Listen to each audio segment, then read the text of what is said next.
como vamos a ver el manejo, en el que las plantas se van bajando y se van doblando, enrollando, gracias a esa ligera flexibilidad que tiene, sin que se llegue a romper el tallo.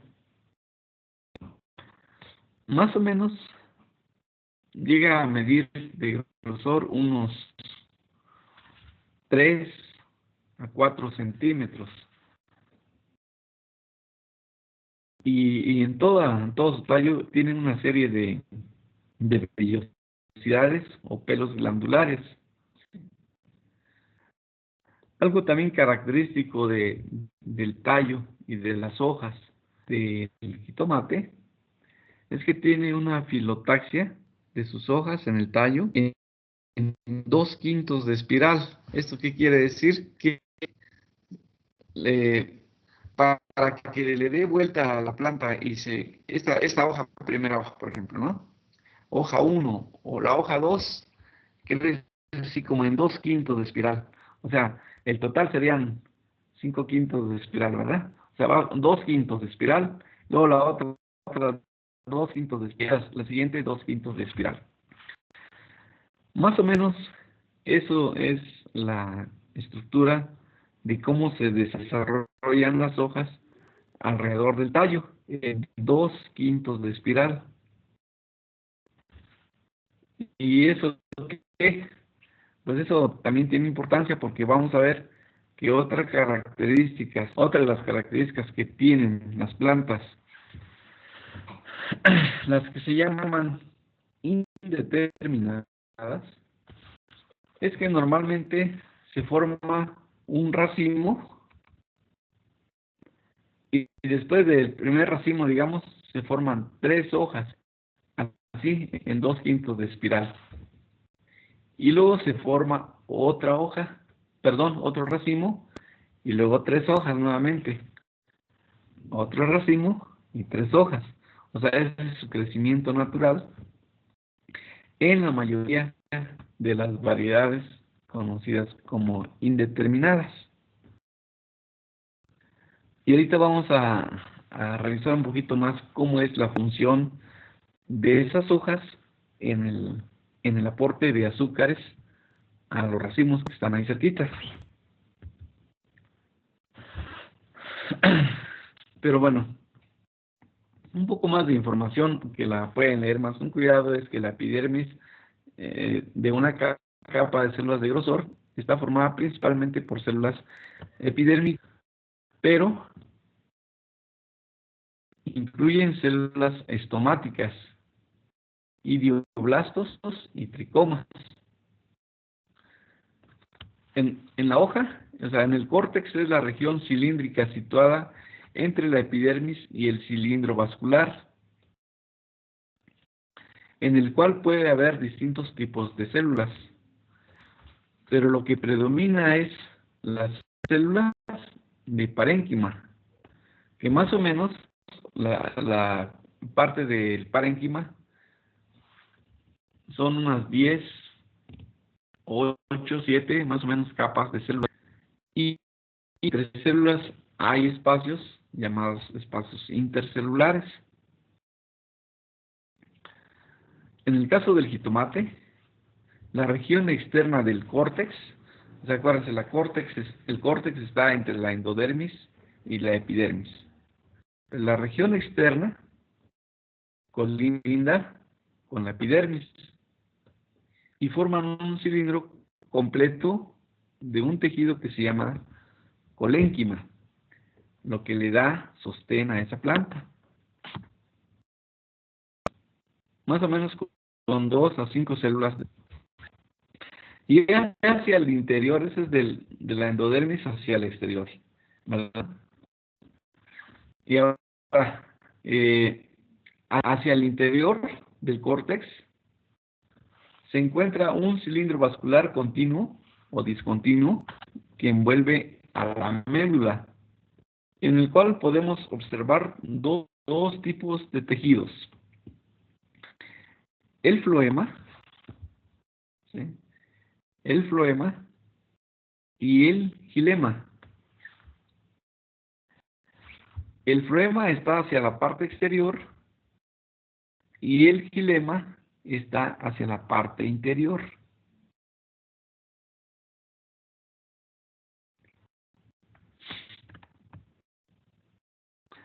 Entonces, la presencia de esos tejidos es muy importante dentro del cilindro vascular y es parte del sistema de transporte de agua y nutrientes. Aquí podemos apreciar con más detalle lo que dice ahí el texto. Aquí está la aquí está la zona del córtex, ¿verdad? Y ahí tenemos los haces vasculares. Hacia afuera, decíamos, hacia afuera tenemos lo que es el floema y hacia adentro el xilema. Estos van a ser los tejidos de conducción de las plantas que van a llevar el agua a todas partes. Aquí también podemos apreciar la epidermis, ¿verdad? Tejidos vasculares, zona del córtex, ¿sí? Y cada uno de los haces vasculares, este es en el caso parte del jitomate.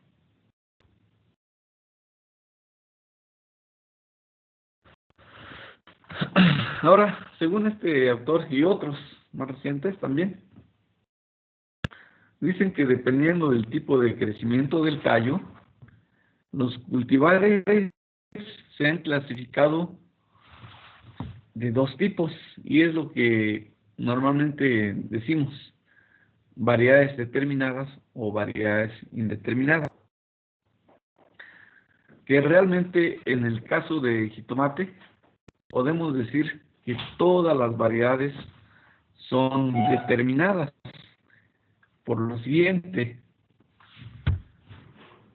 en los cultivares de desarrollo determinado, fíjense, en los que el tallo principal, una vez que han producido pocas o varias inflorescencias, y ahí normalmente las hojas, en el caso de las variedades que decimos determinadas, entre cada una o dos hojas se forma una inflorescencia. Y se forman una, dos o máximo tres inflorescencias. Y ahí termina el crecimiento. Entonces, en vez de que siga el crecimiento vegetativo, se forma una o dos hojas nada más, se forma una inflorescencia. Estas variedades determinadas, ahí tienen su crecimiento porque aparece la inflorescencia en esa yema terminada, ya no hay crecimiento vegetativo. Estas son un poquito, las plantas las vemos como más arbustivas, son de porte muy bajo, dependiendo si se determinan en una, en dos o máximo tres inflorescencias. Entonces va desde medio metro a 1.5, rara vez llegan a los 2 metros y dan un aspecto ligeramente arbustivas. Y ahí llega su producción. O sea, cuando las variedades tienen esa característica, ya no hay manera que siga creciendo. Por eso se le llaman determinadas. Ahora, en los cultivares de tipo indeterminados, esas tienen la particularidad de que el tallo principal no forma una inflorescencia terminal, entonces continúa su crecimiento indefinidamente. Entonces fíjense que aquí lo que ocurre es que, como ven aquí a la derecha se ve en la imagen un ejemplo de una planta determinada. Se forman sus flores, su inflorescencia y ya no hay más crecimiento vegetativo.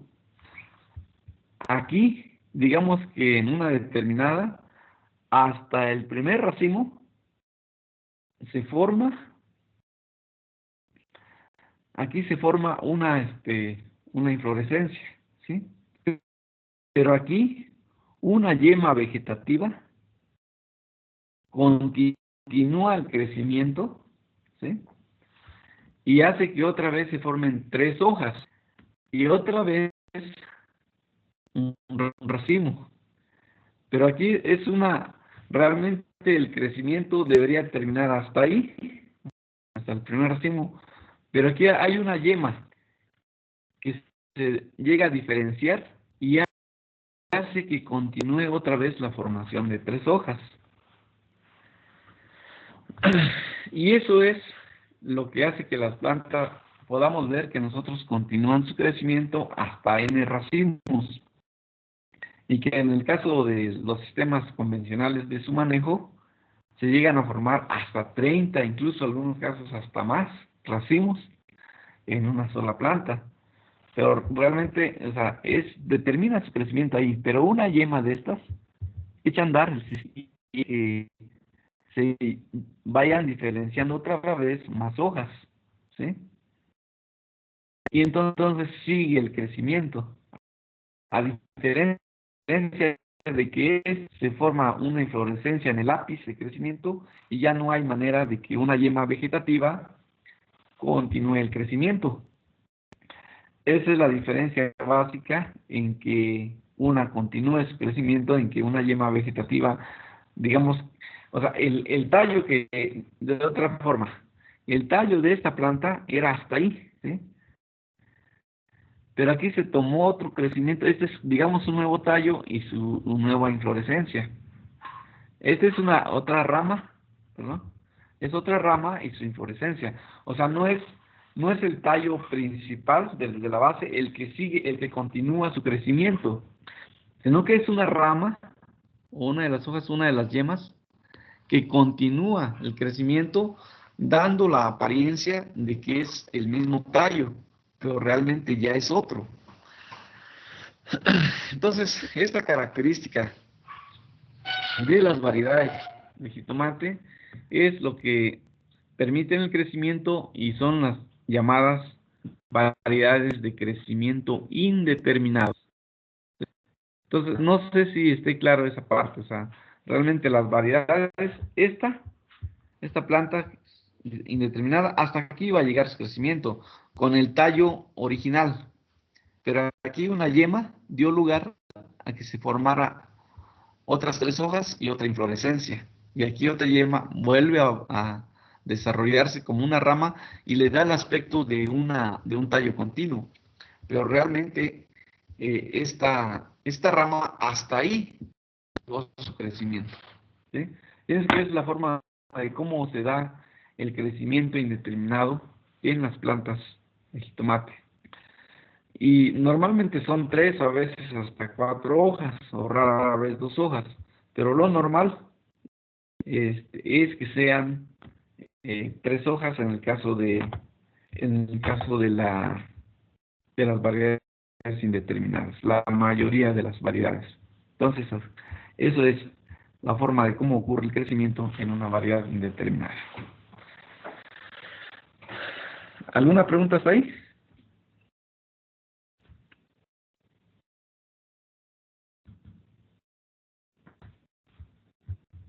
No hay preguntas, ¿verdad? ¿Sí me escuchan?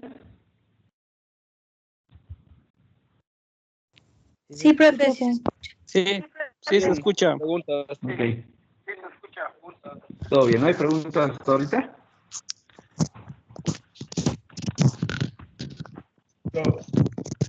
Bueno, continuamos entonces.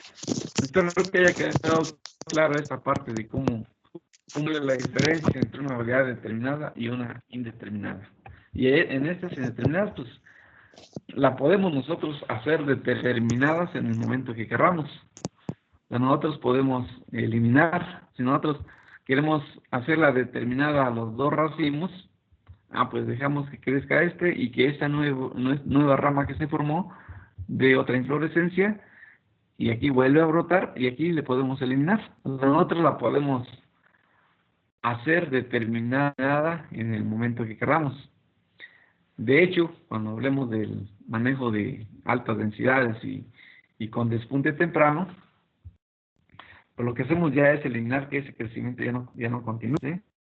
Incluso de repente alcanzamos a ver que todavía hay un brote más que por ahí sale, ¿no?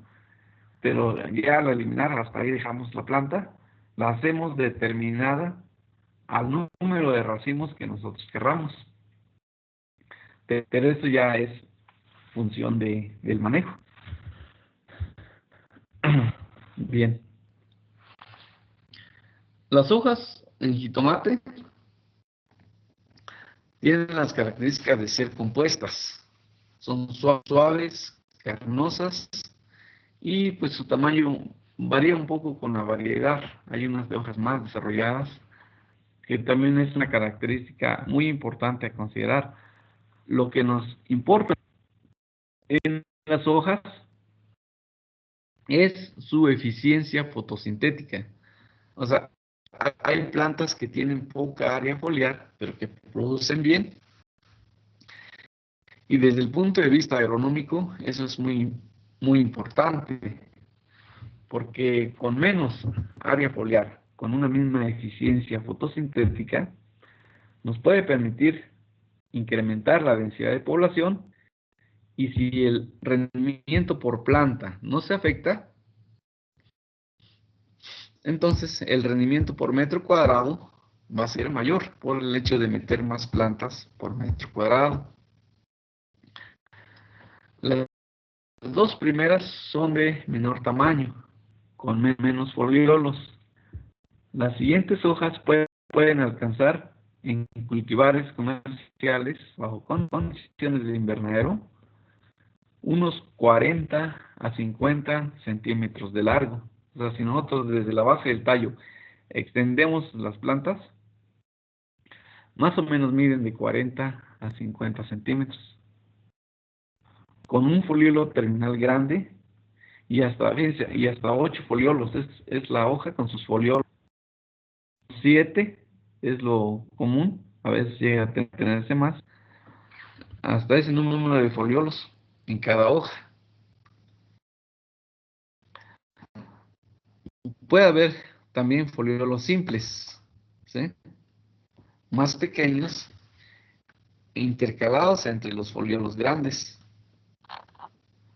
Los foliolos estos son los que llamamos foliolos, tienen peciolo. O sea, la hoja principal tiene un peciolo y está formado por foliolos. Y cada uno de estos, como ven, cada uno de los foliolos tiene a su vez un peciolo, los foliolos grandes.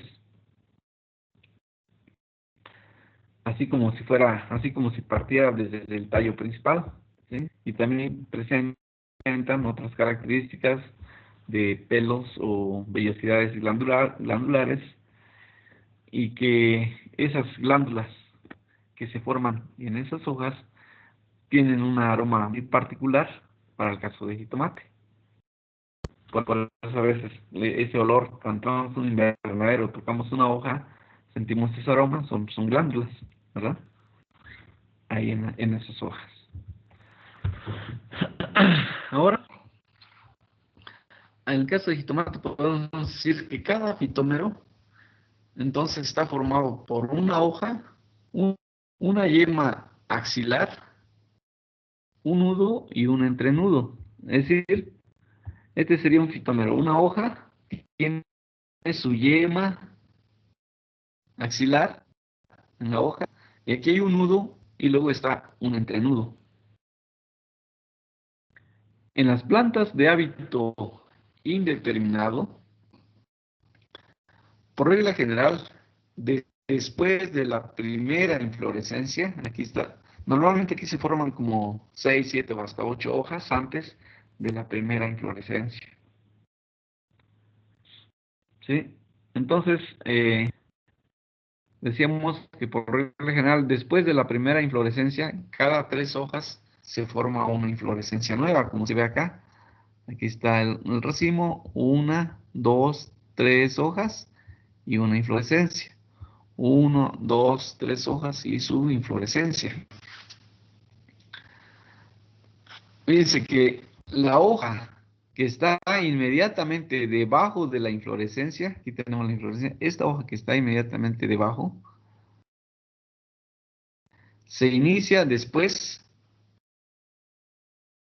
y alimenta preferentemente la mitad de sus flores y frutos. Y la hoja que queda inmediatamente arriba alimenta la otra mitad de la inflorescencia. Y la hoja que sigue hacia arriba alimenta la raíz y el meristema apical. Eso es interesante, ese conocimiento, porque a veces, fíjense, a veces hacemos algunas prácticas culturales y no entendemos bien lo que estamos realmente haciendo. O sea, si hacemos, o sea, por ejemplo, hacemos poda de hojas muchas veces. Y vamos a pensar, a ver, vamos a ubicar esta inflorescencia.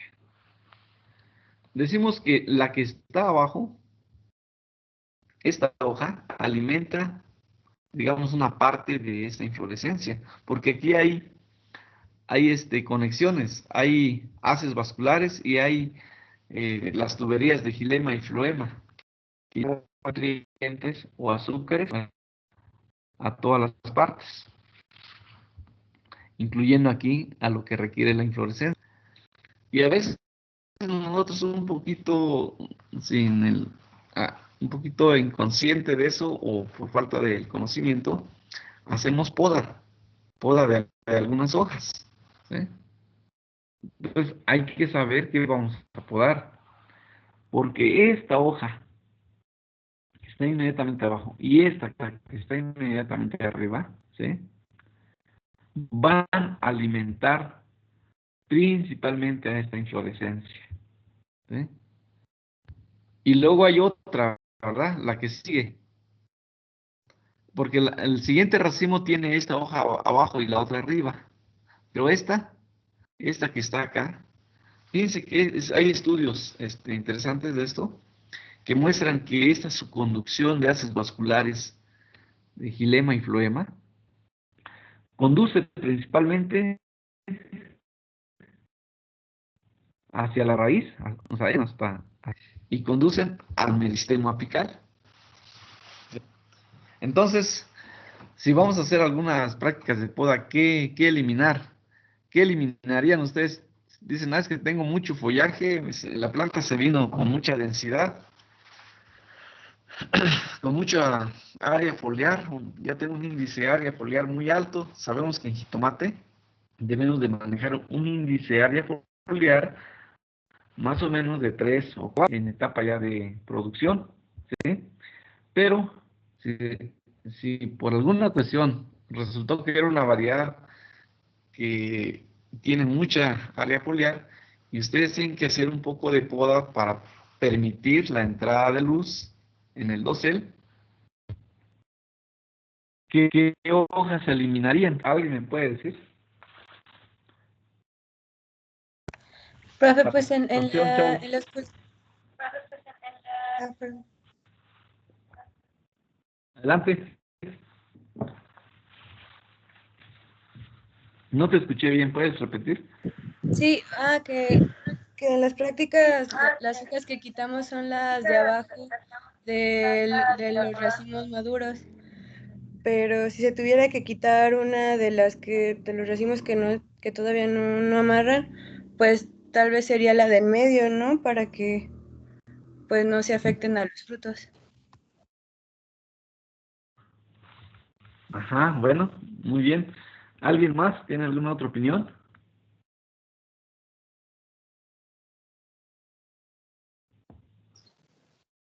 ¿Alguien no más? Bueno, yo. Sí. Las prácticas de poda se realizan a frutos que ya están llenos y se realizan hasta la base del fruto. Ya de ahí, por lo Ajá. regular, pues es lo que nos han siempre dicho, que es una abajo del fruto cuando todo está muy lleno, o cuando ya está, se puede cortar hasta una o dos arriba. Ujú, ujú. Sí, sí, eso lo vemos, siempre lo señalamos, ¿no? Ya de manera, así como práctica, ¿no? Si van a podar, hasta que esté desarrollado el fruto, no pueden quitar las hojas abajo del racimo, ¿no? De manera como recetita, digamos, ¿verdad?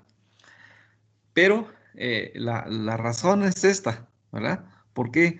Y es que no sé si han visto ustedes, a mí me ha tocado ver en algunos invernaderos, donde los productores, digamos, ya quitan las hojas de este racimo abajo y el racimo de arriba todavía están los frutos en desarrollo y le quitan hojas. O sea, a veces por la cuestión de si hay mucha humedad relativa, por la posibilidad de que las plantas se enfermen, ¿verdad? Hacen como más aclareo de lo normal y dejan como dos o tres racimos ya casi, por decirlo así, desnudos o descubiertos, ya sin hojas, ¿no? Por un lado está bien que hacen eso para ventilar, pero lo más seguro es que ahí se pierda crecimiento, se pierda peso de los frutos, porque en esa etapa de desarrollo, entonces creo que queda claro, ¿verdad? Con lo que ya comentaron, y con esto, de que esta hoja y esta, las que están inmediatamente abajo y arriba, así como dice ahí en el texto, que la hoja inmediatamente debajo es la que alimenta la mitad de las flores y frutos. Y la hoja que queda inmediatamente arriba, la otra mitad. Entonces ahí nos importa mucho, por eso hay que ser muy cuidadoso con esas prácticas de las podas. ¿Y por qué alimenta? Porque hay estudios anatómicos, morfológicos y anatómicos que han desarrollado donde se demuestra que la conducción de agua, nutrientes a través de xilema y floema se da más directa en estas. ¿Sí? Y fíjense que al parecer, no sé si es un aspecto un poquito de por gravedad, un poco más influye la hoja que está inmediatamente arriba. Tal vez, aunque se dice que la mitad y mitad, parece ser que un 60% más o menos son las hojas estas, son las más importantes que van a alimentar estos frutos. El 40 o casi el 50% las que están abajo. ¿Sí? La tercera, como ya lo dijeron, pues ahí habría que ver qué tanto nos importa. Si queremos, está llena los frutos, si queremos más crecimiento vegetativo o más desarrollo de raíces, bueno, pues acuérdense que para que se siga desarrollando la raíz, también requieren agua que les damos ahí directo, pero requieren también azúcares, requieren energía. Sí, esa energía viene del azúcar que hace la hoja que le va a enviar hasta la raíz. Hay conducción, ¿verdad? Hay xilema y flema que se mueven en todo ese sentido. Entonces, esa es la función que hace la tercera hoja, dar azúcares, principalmente a las células de la raíz y también conducen hasta allá arriba. Entonces, eso es importante que lo entendamos, que lo conozcamos para que cuando hagamos algunas prácticas agronómicas, prácticas agrícolas, lo hagamos con más conocimientos, ¿no? Profe, Sí.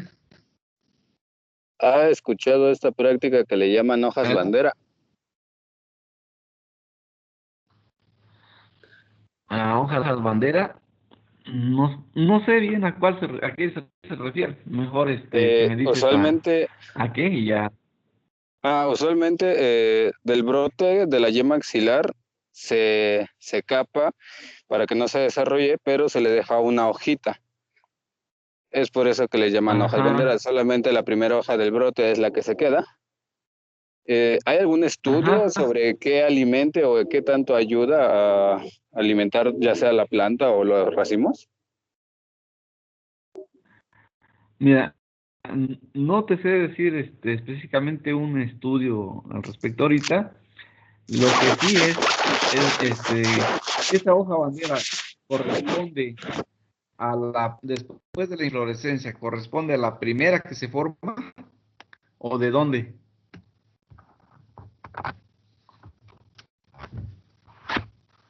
¿Sí me escuchaste la pregunta?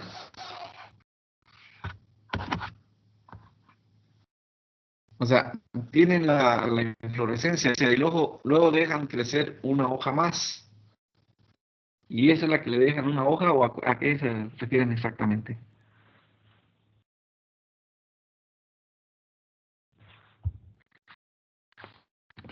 Ya no.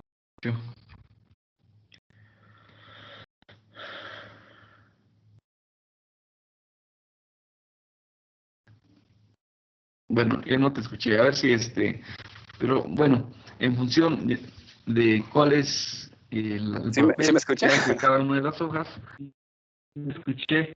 Ahora sí, Ah, perdón, profe. dime. Está el racimo, enseguida del racimo está la Sí. hoja y en esa hoja dejan que la yema desarrolle este brote, el cual se capa y solo se deja Sí. una hoja de ese brote. Ajá. ¿Y las demás hojas crecen normal? O sea, Sí, es el tallo o principal. hasta ahí tiene el crecimiento. Llega hasta ahí El, el tallo principal. el tallo principal sigue, o sea, eso se hace con los brotes, con los chupones que le llaman.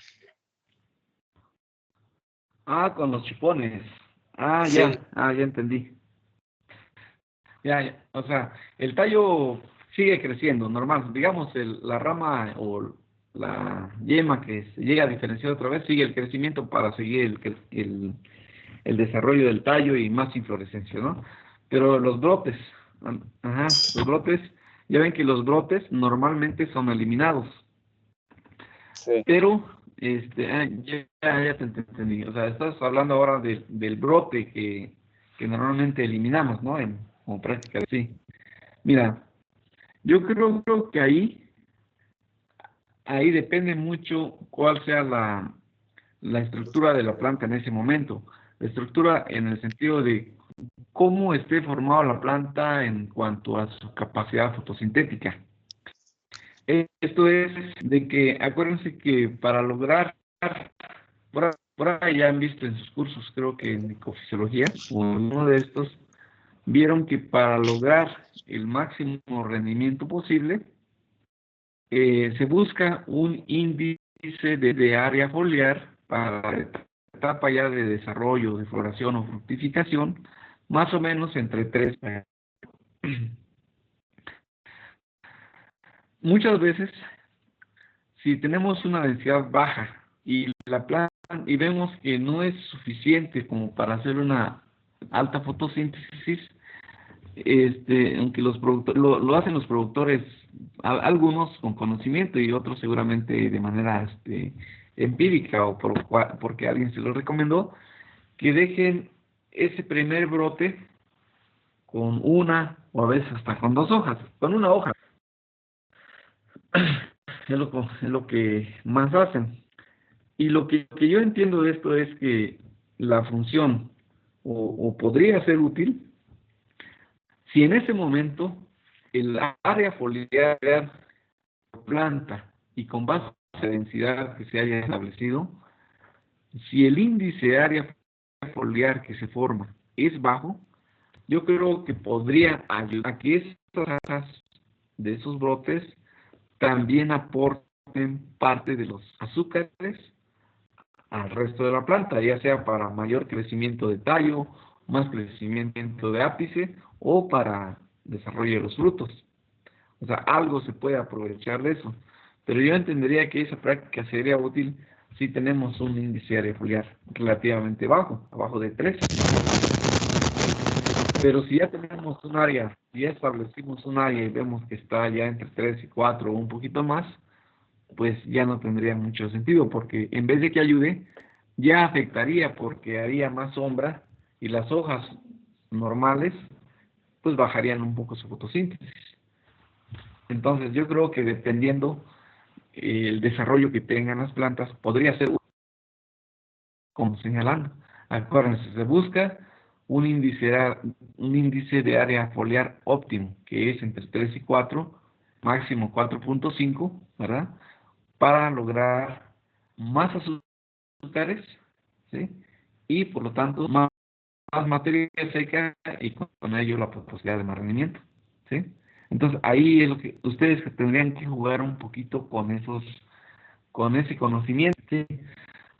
Muchos productores dicen, pues deje la hoja bandera, ¿no? O sea, sí, por ahí alguna ocasión, creo que escuché o he escuchado que la hoja bandera, pero ese sería el criterio para decir sirve o no sirve, o lo dejamos o no lo dejamos, pues esos otros elementos que nosotros o ustedes ya conocen con base a los cursos que han recibido, ¿sí?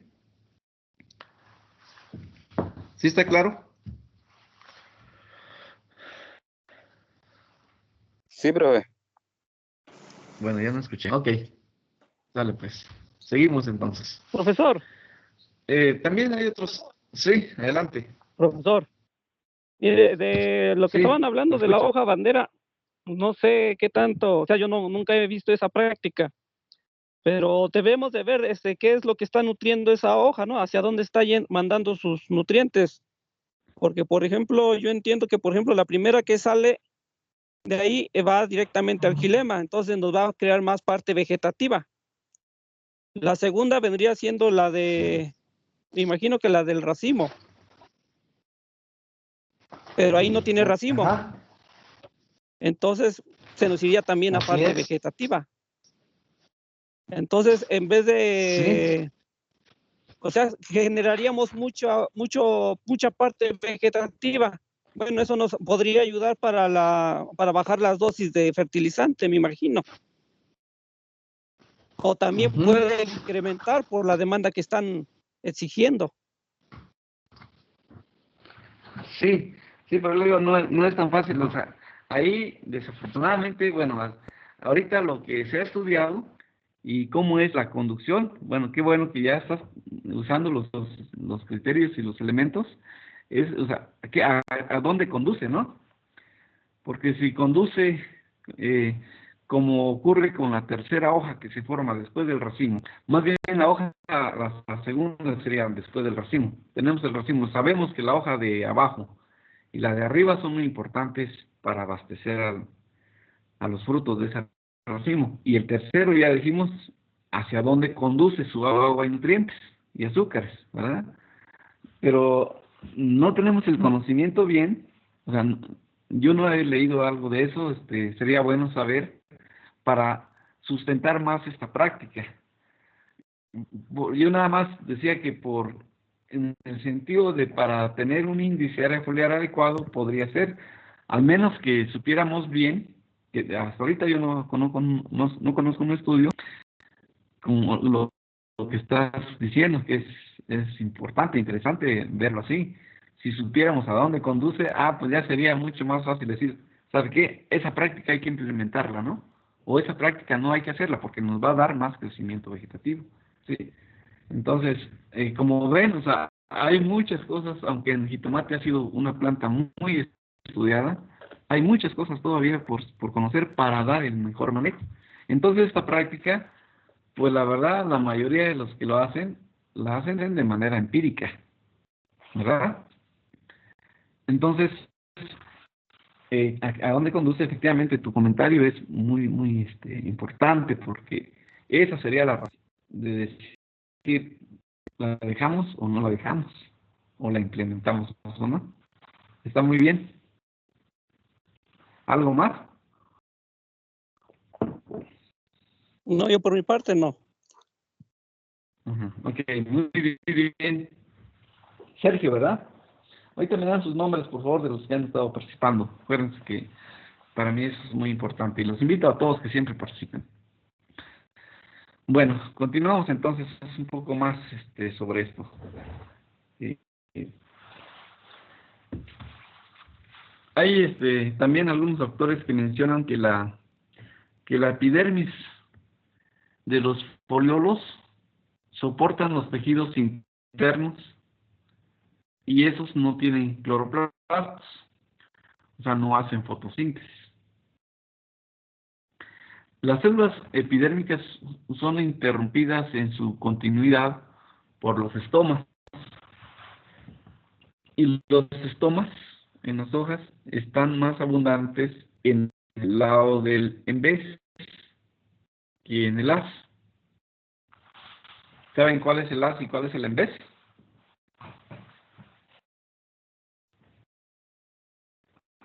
El haz es la parte de arriba, el en vez es la parte de abajo.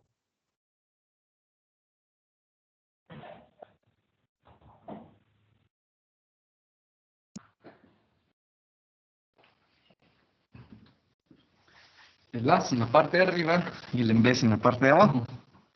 Bueno, en el en vez normalmente hay más, más estomas. Ajá. Entonces, el mesófilo en empalizada, acuérdense que en la hoja está la zona de mesófilo, ¿sí? Y tenemos parénquima en empalizada y parénquima esponjoso. El mesófilo en empalizada está formado por una o dos capas de células, así columnas, debajo de la epidermis. Ajá. Esa es la parte del haz. Los cloroplastos se encuentran en el citoplasma de esas células, ¿sí? Y se encuentran muy cerca de espacios de aire para facilitar el intercambio de gases. Y el parénquima esponjoso, entre el parénquima de empalizada y la epidermis, parte del embés, y comprende unas 3 o 4 capas de células que son más grandes y que tienen vacuolas y que forman una especie de con un espacio de aire y tienen menos cloroplastos. Las nervaduras principales son prominentes en el lado del embés, ¿sí? Y las nervaduras principales también tienen floema, tanto interno como externo. O sea, estas son algunas características más que podemos ver en las hojas, ¿sí? O sea, entonces ahí que lo que más, todo es importante, ¿verdad? Que es lo que nos interesa, ubicar en dónde están los estomas, porque sabemos que se lleva a cabo el intercambio de CO2, ¿verdad? O la entrada de CO2, ¿sí? Y ubicar en dónde se encuentra la mayor parte de cloroplastos, porque ya también ustedes saben que son solamente en esos pigmentos en donde hay reactivación con la luz que incide para hacer fotosíntesis.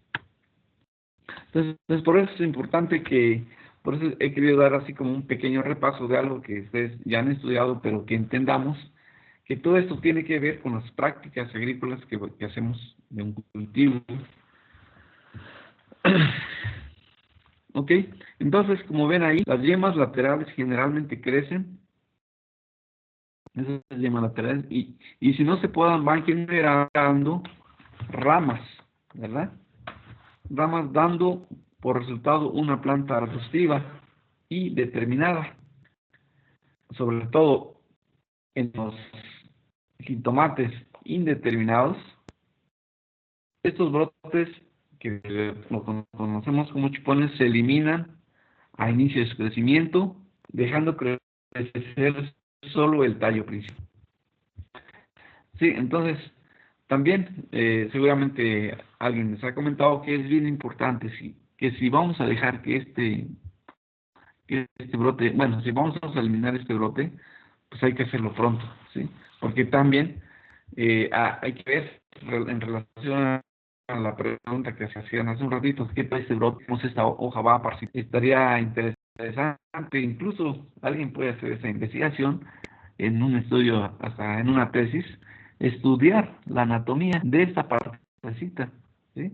Y eso nos ayudaría a entender ¿qué tanta utilidad tiene dejar un brote con una hoja, algo así, y su efecto que pudiera tener en un mayor o menor rendimiento? Aparentemente, si lo dejamos, pues estos consumen también azúcares, o sea, todo el agua y nutrientes y azúcares de otras hojas también lo consumen estos brotes. Y entonces, no sabemos, valdría la pena hacer un estudio anatómico de esta parte, ¿sí? Ver con microscopio, con un buen microscopio hacer cortes.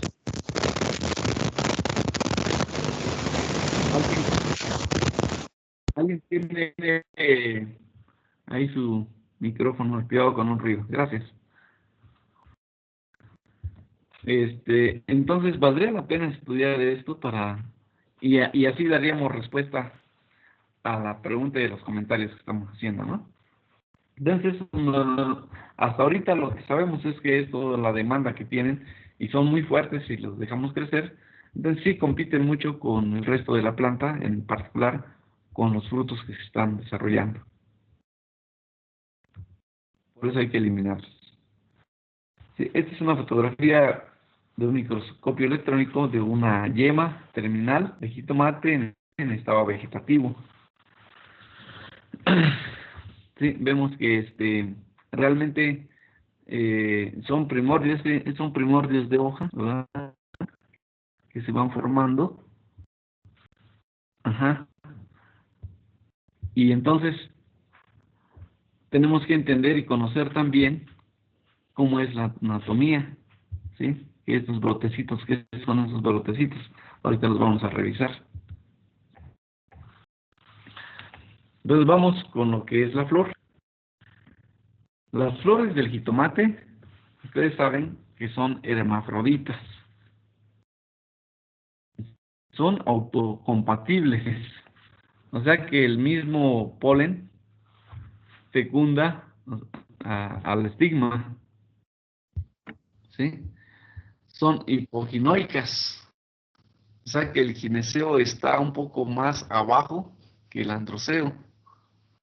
De corola de color amarillo canario, bueno, puede variar un poco. Normalmente con 6 pétalos persistentes de forma estrellada que forman un tubo corto en la base y se abren en un solo plano. Estos miden más o menos unos 2 centímetros de diámetro. También tienen 1 a 2 centímetros de largo de pedicelo.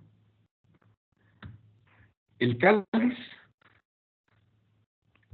es esta parte de acá, abajo de la corola, es verde y persistente y se forma de un tubo corto terminado en 5 a 10 pétalos agudos, verdes y muy pubescentes. Los estambres son generalmente 6 y están insertos sobre el corto tubo de la corola, con filamentos cortos formando una columna. Las anteras son bilobuladas y ahí se encuentran muchos miles o cientos, básicamente miles de granos de polen, los cuales son lanzados a través de hendiduras longitudinales y miden unos 5 milímetros de largo, son verticales y unidas, de color amarillo brillante y que rodean al estilo. Bueno, es la anatomía y la estructura de una flor, ¿verdad? En el pistilo está el ovario, y ¿verdad? Más o menos con unos 5 a 9 lóculos que tienen una placenta carnosa central. Y también hay un estilo largo que ejerce presión sobre las anteras, ajá, y termina en un estigma. Ese pistilo termina en un estigma que es achatado y ese estigma debe ser receptivo. El desarrollo del estigma, ¿verdad? y el desarrollo de las anteras con los granos de polen, debe haber una coincidencia en la madurez, en el desarrollo, para que ocurra la polinización. Y debe haber, para la polinización, ya sabemos también que debe haber las condiciones ideales para que ese grano de polen que está dentro de las anteras se libere y caiga directamente sobre el estigma. Esto ocurre normalmente en la misma flor y ahí empieza el desarrollo del grano de polen para que se lleve a cabo la fecundación.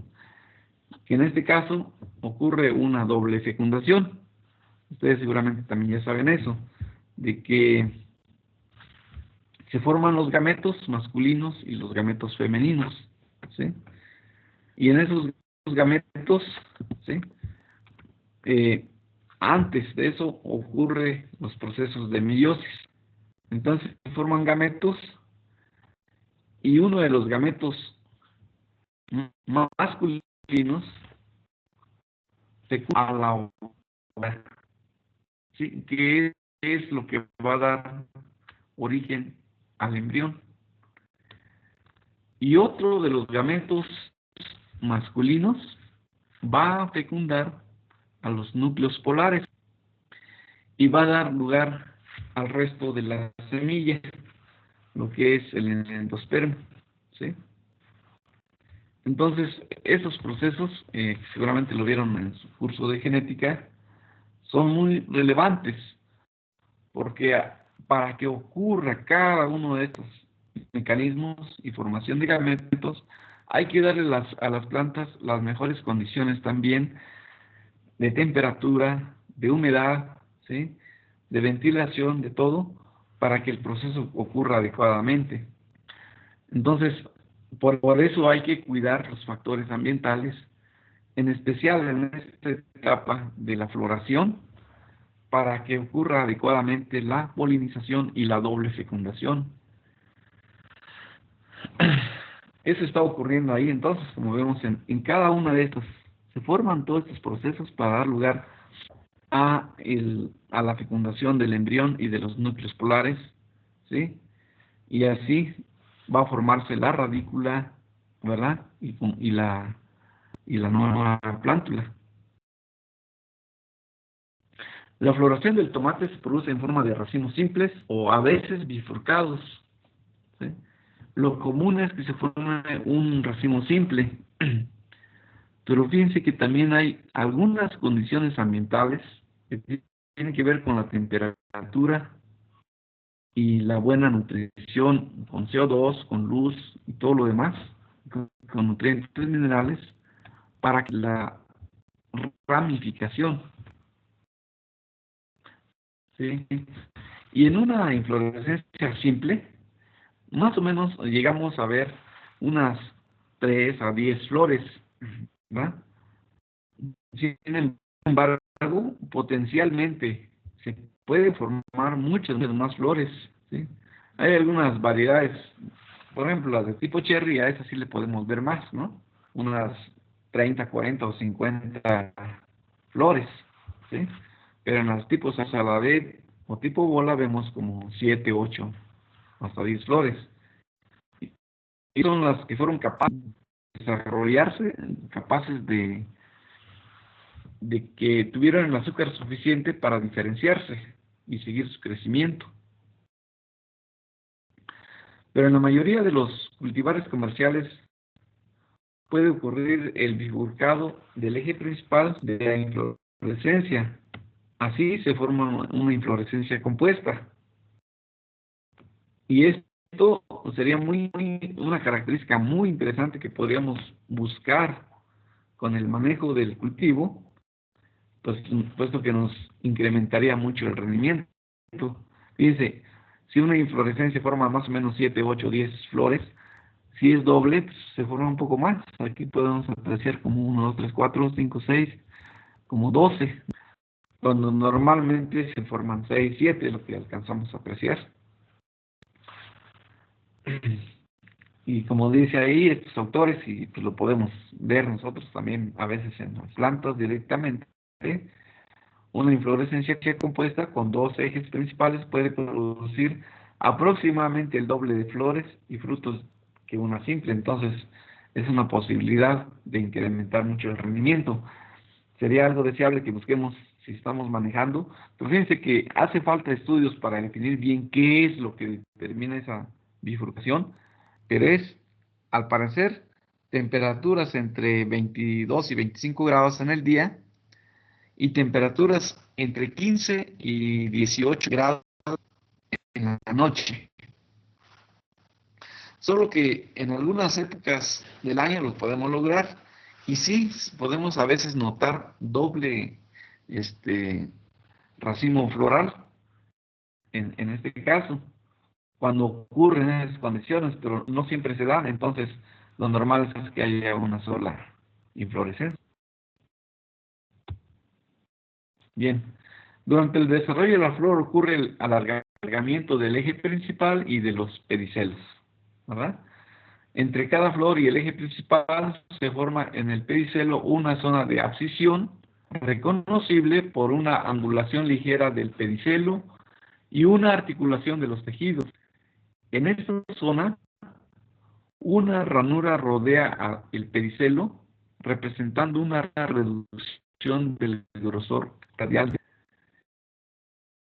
Internamente, esa zona de abscisión está caracterizada por la presencia de células pequeñas relativamente indiferenciadas, a través de las cuales atraviesa el tejido vascular manteniendo un continuo. Este autor, Lee, en 1988, menciona que en la zona de abscisión de los pedicelos hay un estrechamiento muy marcado del xilema, ocasionando que la entrada de agua al fruto sea principalmente por el floema.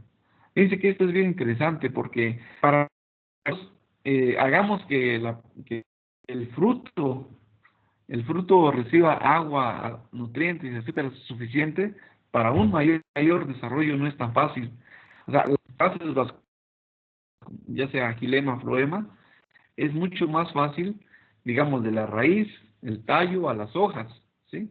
Pero en esa zona justo donde se forma el pedicelo y se forma el racimo floral, o sea, anatómicamente se ha estudiado y se ha visto que hay una red de los...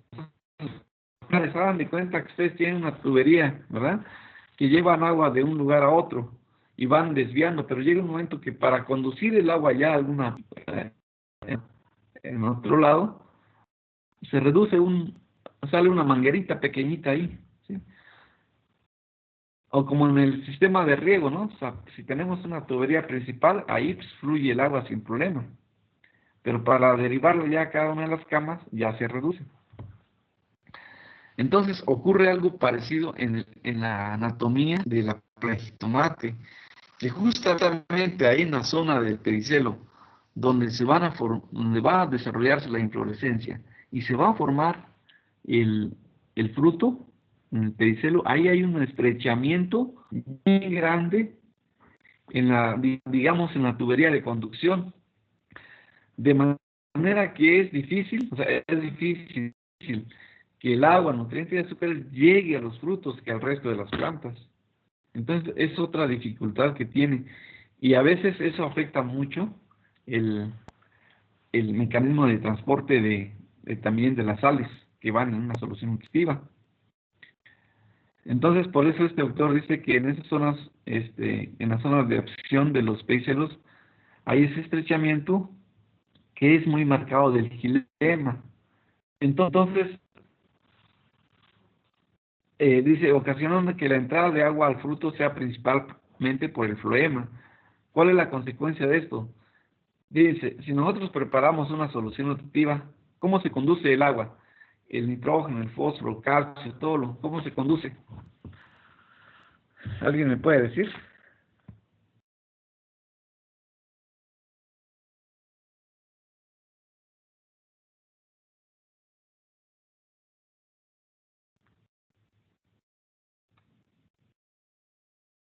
No escucho comentarios, pero bueno, ustedes saben que en la solución nutritiva llega a la raíz, llega al cambio vascular y de ahí se sube por xilema, ¿verdad?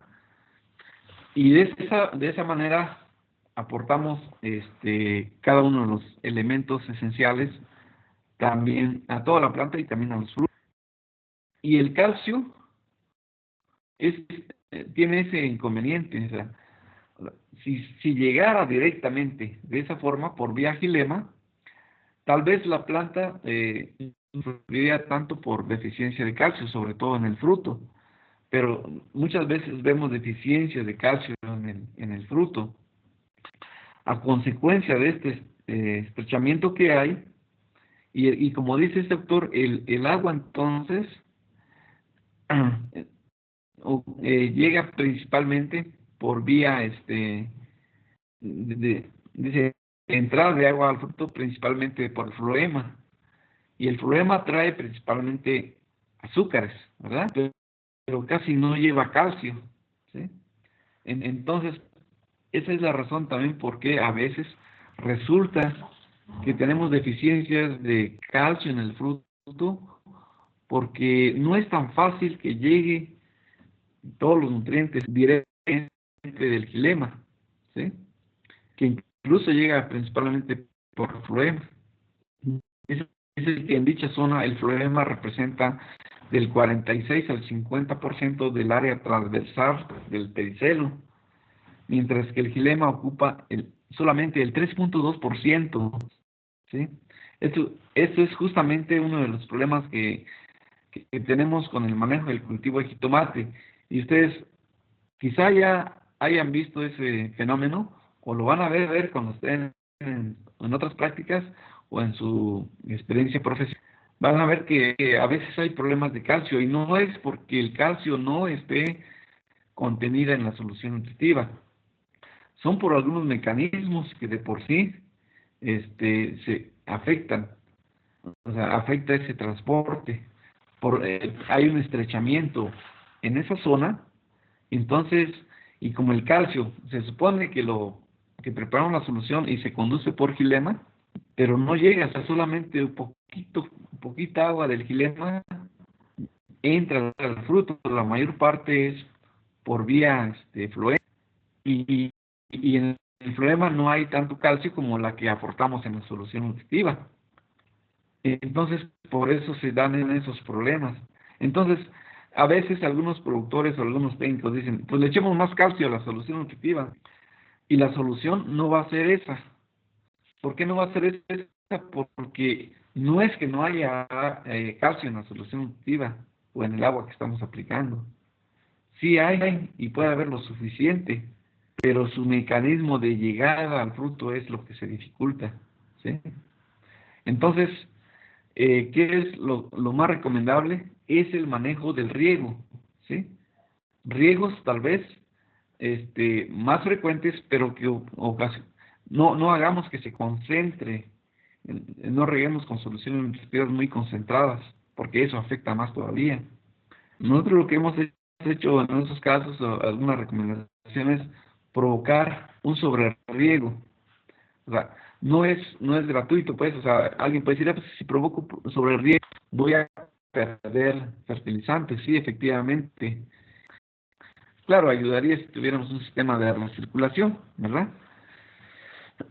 Pero un sobreriego lo que va a hacer es que va a haber menos concentración, no va a permitir que las sales estén ahí concentradas, y que esa concentración de sales dificulte todavía más la entrada de calcio a los frutos o de otros nutrientes.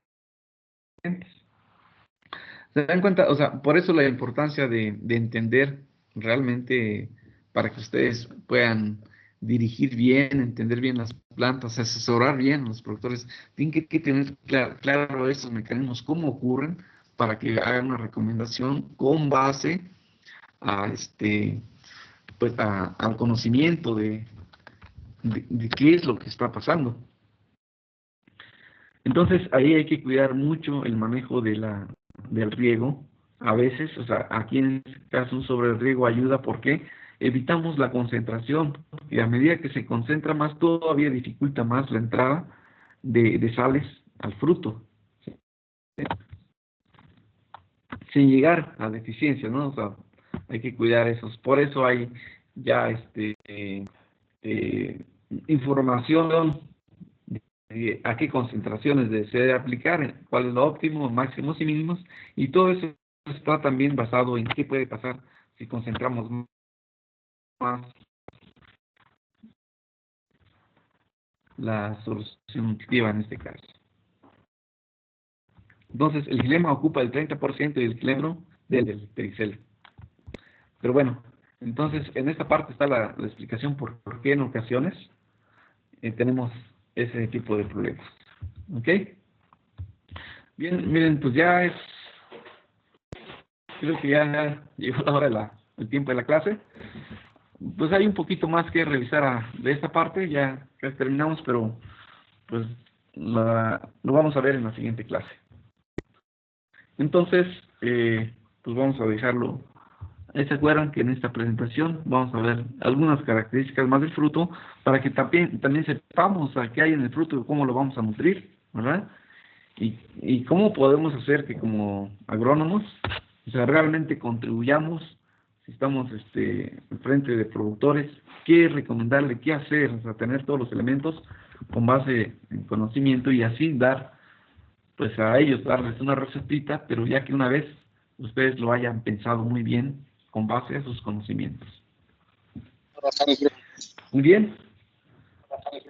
Entonces hasta ahí le vamos a dejar. Nada más, no se desconecte todavía para que yo guarde la lista de asistencia, pero antes que otra cosa, voy a anotar los que participaron. Ya ubiqué la voz de Sergio, pero no conozco los demás su voz. ¿Me pueden decir, por favor? Fueron 3, creo que 3 participaron. O si son 4 está bien. Díganme su nombre nada más. Una de sus compañeras, la primera que participó, ¿cómo te llamas? López Ramírez Malinali. ¿Malinali? Sí. López Ramírez. Ok, Malinali. Pero hubo alguien más también. Mérida Arriaga, profe. Además de Sergio. Mérida. ¿Mérida qué? Arriaga, Juan Andrés. ¿Arriaga? Sí. Bueno, muy bien. Pues siempre son preguntas interesantes porque eso nos permite entrar a analizar un poquito más las cosas, ¿no? Entonces, déjenme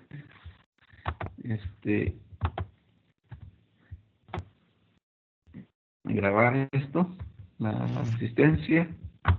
Un poquito. Todavía no se desconecten. A ver. Por favor, me confirman también si pueden abrir las presentaciones. Ya ayer compartí 4 archivos.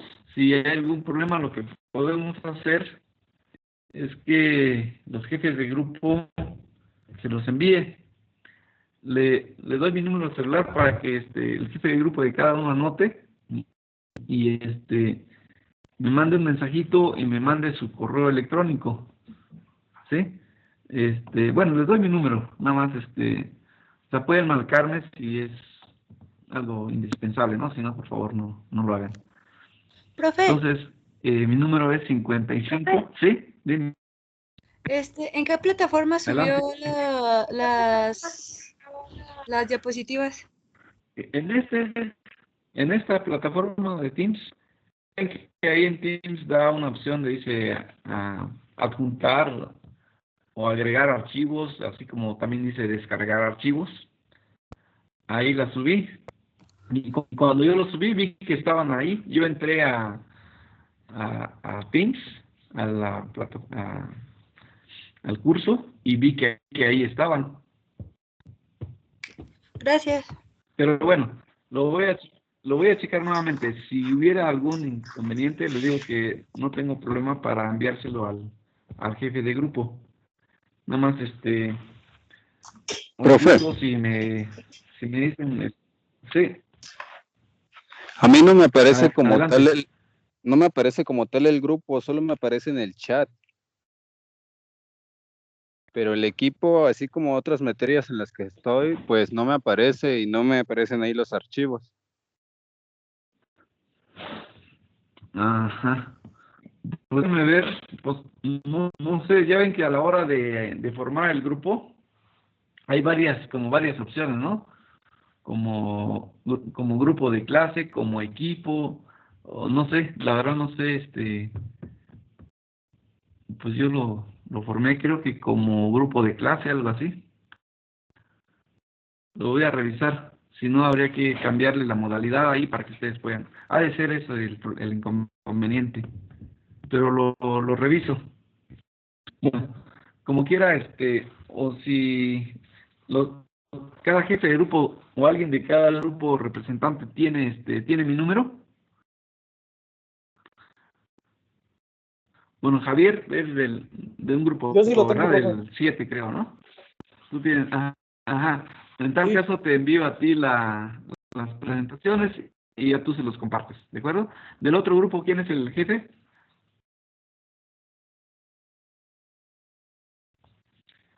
¿Quién es el jefe?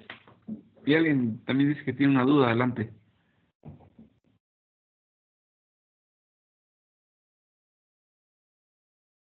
Si me pueden... ¿Quién es el jefe del otro grupo?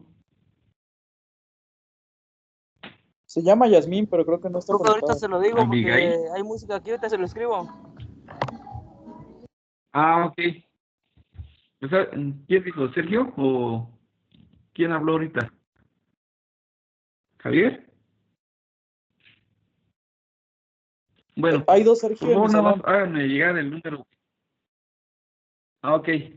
Entonces, está bien. Háganme llegar un número telefónico del jefe de grupo o del subjefe y ya nos ponemos de acuerdo para enviárselos. ¿Está bien? Ah, bueno, pues estaba haciendo, todavía no he guardado la asistencia. Participantes. Déjame administrar, descargar lista de asistencias. Cargando.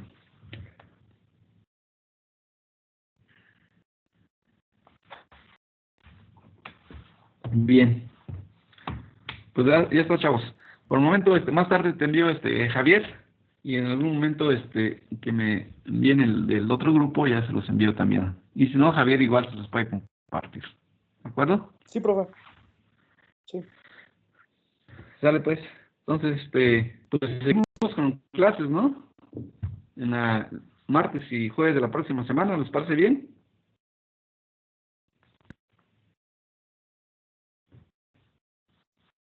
Sí, profe. ¿Qué es? 25 es el otro jueves. El martes próximo, ¿qué fecha es?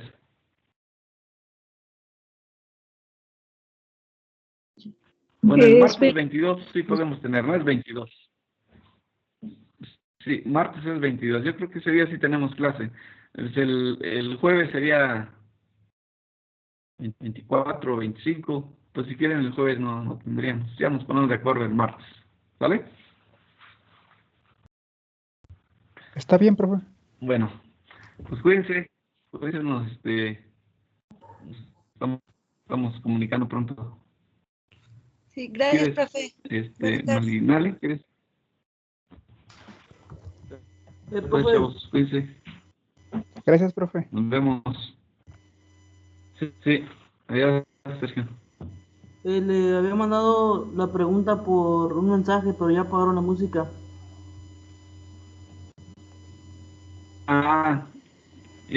¿Cuál era la pregunta? ¿A los cuántos racimos es recomendable hacer la poda de formación?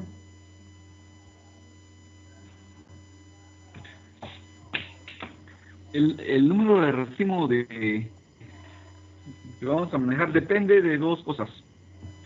Depende es que hay variedades que son más, digamos, fueron más área por que otra. Depende de eso.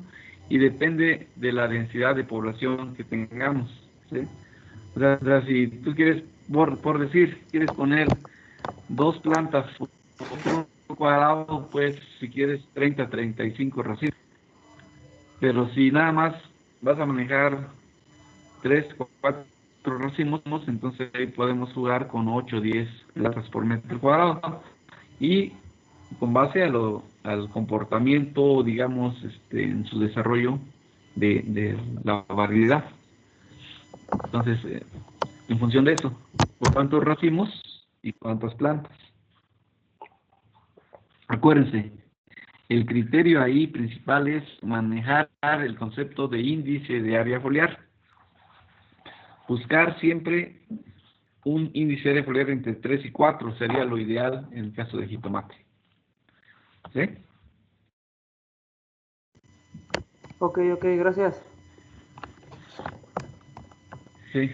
Lo vamos a seguir comentando porque vamos a ver un poquito más todavía del manejo y ahí vamos a hablar un poquito más de esto. ¿Sale? Vale. Sale, jóvenes. Nos vemos el martes próximo. Cuídense.